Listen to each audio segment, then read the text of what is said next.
Hello friends, welcome to my channel. आज हम discuss करेंगे इंडियन इकोनॉमिक डेवलपमेंट के थर्ड चैप्टर में से फिफ्थ पार्ट के बारे में।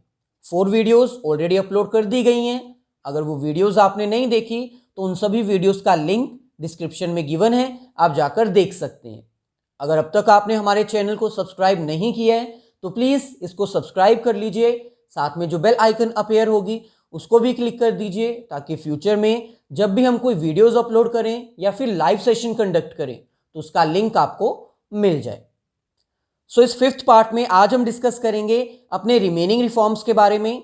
हमने ये प्रीवियस वीडियो में डिस्कस किया था कि एग्रीकल्चर सेक्टर की प्रॉब्लम्स को सॉल्व करने के लिए वेरियस रिफॉर्म्स लिए गए थे, जिसमें से टेक्निकल रिफॉर्म हमने प्रीवियस वीडियो में कवर किया था। आज हम अपने रिमेनिंग रिफॉर्म्स को कवर करेंगे। फर्स्ट रिफॉर्म हमारे पास आता है इंस्टीट्यूशनल रिफॉर्म्स, यानी ऐसे रिफॉर्म्स जो एग्रीकल्चर लैंड से रिलेटेड है, इसलिए इसको हम लैंड रिफॉर्म्स भी बोलते हैं। यहां पर हमें कह रहे हैं following reforms has been taken for the improvement of agriculture sector in regard to land. Agriculture sector में लैंड रिलेटेड कुछ रिफॉर्म्स लिए गए थे, जिसमें से फर्स्ट हमारे पास आता है abolition of intermediaries. Abolition of intermediaries means 1947 से पहले on the eve of independence India में जमींदारी सिस्टम फॉलो किया जाता था, जिसमें इंटरमीडिएरीज होते थे, मिडल मैन होते थे, जिनको हम जमींदार बोलते थे। ऐसे केसेस को हटा दिया गया, इंटरमीडिएरीज को हटा दिया गया। जो एक्चुअल फार्मर्स थे उनको ही ओनर्स बना दिया गया, ताकि उनकी एक्सप्लॉयटेशन को रोका जा सके। पहले जमींदार क्या करते थे, फार्मर्स को एक्सप्लॉइट करते थे, उनको यूज करते थे, प्रोडक्शन करवाते थे, लेकिन उनको जो आउटपुट होती थी उसमें से बहुत ही कम अमाउंट पे कर दी जाती थी। इस पोजीशन को, इस एक्सप्लॉयटेशन को हटाने के लिए इंटरमीडिएरीज को ही हटा दिया गया। जो एक्चुअल फार्मर्स हैं उन्हीं को ओनर बना दिया गया। जमींदारी सिस्टम हैव बीन अबॉलिश्ड। जो जमींदारी सिस्टम चल रहा था उसको खत्म कर दिया गया। Now there is no middle man in between the owner and farmer. Farmer और ऑनर के बीच में जो मिडल मैन होता था, जो जमींदार होता था, उसको हटा दिया गया। Now farmers are the real owners. जो फार्मर्स हैं अब वही रियल ओनर्स हैं। Tillers are the actual owners of the soil. जो प्रोडक्शन कर रहे हैं उन्हीं को ओनर बना दिया गया, ताकि उनकी एक्सप्लॉयटेशन को रोका जा सके और प्रोडक्शन इंक्रीज की जा सके। नेक्स्ट हमारे पास आता है रेगुलेशन ऑफ रेंट। अब यहां पर हमें कह रहे हैं वो फार्मर्स जिनके पास एक्चुअल में अपनी लैंड अवेलेबल नहीं थी, उनको भी रेगुलेट कर दिया गया रेंट के रिगार्डिंग। इट मीन्स जितना मर्जी रेंट ओनर चार्ज कर ले, ऐसा अब पॉसिबल नहीं है।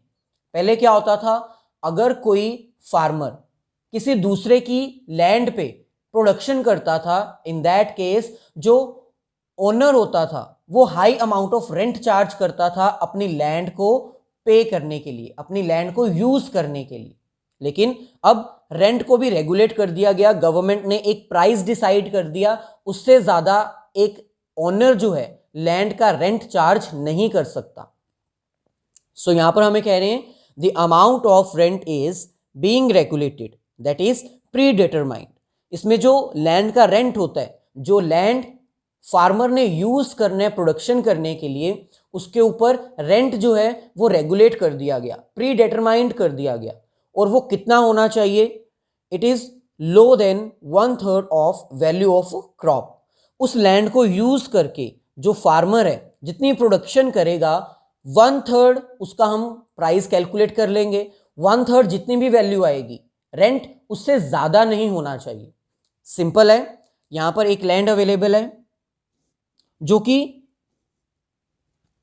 ओनर ने किसी को रेंट पे दी है। किसको दी है? फार्मर को, ताकि वो इस पे प्रोडक्शन कर सके। पहले क्या होता था, ओनर जब अपना लैंड रेंट पे फार्मर को देता था तो वो जितना मर्जी अमाउंट चार्ज कर सकता था, लेकिन इसको भी रेगुलेट कर दिया गया। अब जितनी भी प्रोडक्शन होगी उसका 1/3 जितना भी आएगा, उससे ज्यादा रेंट नहीं चार्ज कर सकता ओनर। ये भी एक रिफॉर्म था ताकि ज़्यादा रेंट ओनर्स चार्ज ना कर पाए।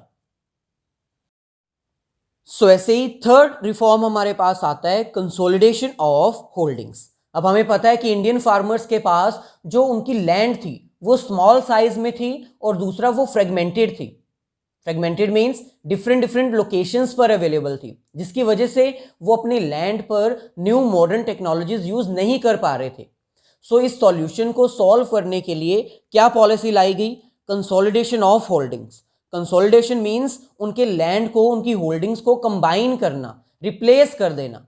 ये हम पहले भी एक्सप्लेन कर चुके हैं।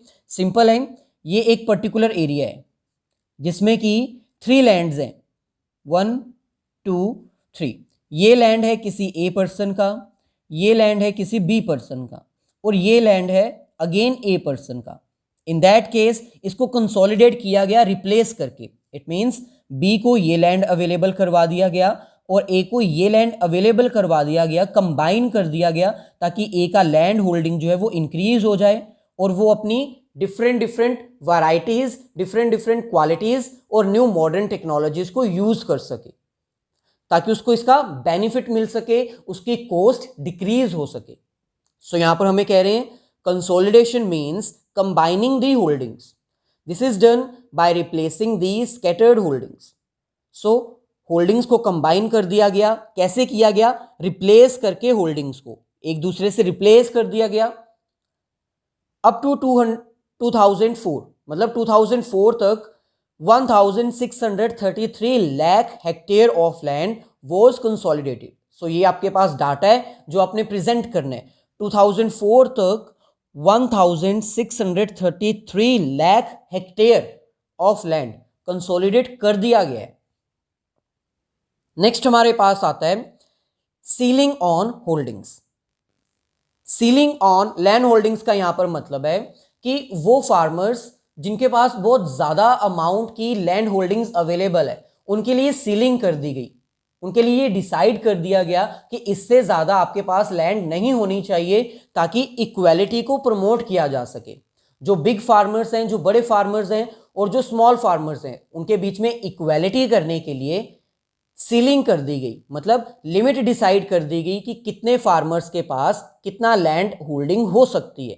1 हेक्टेयर, 2 हेक्टेयर, 20 हेक्टेयर्स, वो डिसाइड कर दिया गया ताकि इक्वालिटी को प्रमोट किया जा सके। So ceiling means limiting the size of land. Land का जो साइज है, जो फार्मर्स के पास एग्रीकल्चर करने के लिए अवेलेबल होता है, उसको लिमिट कर दिया गया कि इससे ज़्यादा आपके पास नहीं होना चाहिए। और ये क्यों किया गया? ताकि इक्वालिटी को प्रमोट किया जा सके, so that there is equality in farmers. Any surplus land is distributed to small and landless farmers. अगर किसी फार्मर के पास ज़्यादा लैंड अवेलेबल होती थी तो उसको डिवाइड करके ऐसे फार्मर को डिस्ट्रीब्यूट कर दिया जाता था जो कि स्मॉल है या फिर जिसके पास लैंड अवेलेबल नहीं है, ताकि वो भी अपनी लाइवलीहुड अर्न कर सके। नेक्स्ट हमारे पास आता है फिफ्थ, कोऑपरेटिव फार्मिंग। सो कोऑपरेटिव फार्मिंग एक ऐसी फार्मिंग होती है जिसमें कुछ स्मॉल फार्मर्स मिलके अपनी सारी नीड्स सेटिस्फाई करते हैं। Cooperative farming means doing farming together. इसमें कुछ स्मॉल फार्मर्स एक साथ इकट्ठे आते हैं और फार्मिंग करते हैं। इससे उनको बेनिफिट मिलता है। उनको जब रॉ मटेरियल परचेज करना होता है, सीड्स परचेज करने होते हैं अपनी एग्रीकल्चर के लिए, तो वो बल्क में परचेज कर सकते हैं, तो उनको कम अमाउंट में वो सीड्स मिल जाते हैं। अगर उनको अपनी फार्मिंग करने के लिए न्यू मॉडर्न टेक्नोलॉजीज परचेज करनी है तो भी वो कंबाइनली परचेज करते हैं। अगर किसी को फार्मिंग करने के लिए लोन की रिक्वायरमेंट होती है तो वो सभी मिलकर लोन को अरेंज करवाते हैं कम रेट पर। सो कोऑपरेटिव फार्मिंग करना मीन्स कंबाइन होकर फार्मिंग करना, ताकि जो स्मॉल फार्मर्स हैं वो सब एक्टिविटीज परफॉर्म कर सकें अपने विद इन अ लिमिट में रहते हुए, जितनी अमाउंट उनके पास है। So this will benefit majorly small farmers. ये बेसिकली स्मॉल फार्मर्स के लिए किया गया था ताकि वो कंबाइनली मिलकर अपनी फार्मिंग को ग्रो कर सके। दे कैन कॉमनली आएगा यहाँ पर, they can commonly use new and modern techniques for production. अब अगर उनको प्रोडक्शन करने के लिए न्यू और मॉडर्न टेक्नोलॉजीज चाहिए तो भी वो कंबाइनली मिलकर उसको परचेज कर सकते हैं या फिर हायर पर ले सकते हैं। They can buy inputs in bulk at low price. Same way में अगर कोऑपरेटिव फार्मिंग अगर आप करते हो, इन दैट केस अगर आपको रॉ मटेरियल्स सीड्स की ज़रूरत होती है तो वो आप बल्क क्वांटिटी में परचेज कर सकते हो, जिसकी वजह से आपको प्राइस कम पे करना पड़ेगा। सो नेक्स्ट हमारे पास आता है जनरल रिफॉर्म्स। ये ऐसे रिफॉर्म्स है जो जनरली एग्रीकल्चर सेक्टर को इंप्रूव करने के लिए लिए गए। फर्स्ट हमारे पास आता है एक्सपेंशन ऑफ इरिगेशन फैसिलिटी।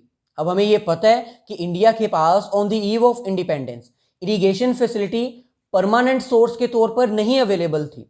सो इसलिए इरिगेशन फैसिलिटी को इम्प्रूव करना, एक्सपेंड करना बहुत ही ज़रूरी था, क्योंकि इंडिया का मेजर जो पोर्शन था एग्रीकल्चर करने के लिए वो रेनफॉल के ऊपर डिपेंड था। अगर रेनफॉल अच्छी होती थी तो प्रोडक्शन भी अच्छी हो जाती थी, और अगर रेनफॉल नहीं होती थी या फिर अच्छी रेनफॉल नहीं होती थी, इन दैट केस उनकी प्रोडक्शन भी अच्छी नहीं हो पाती थी।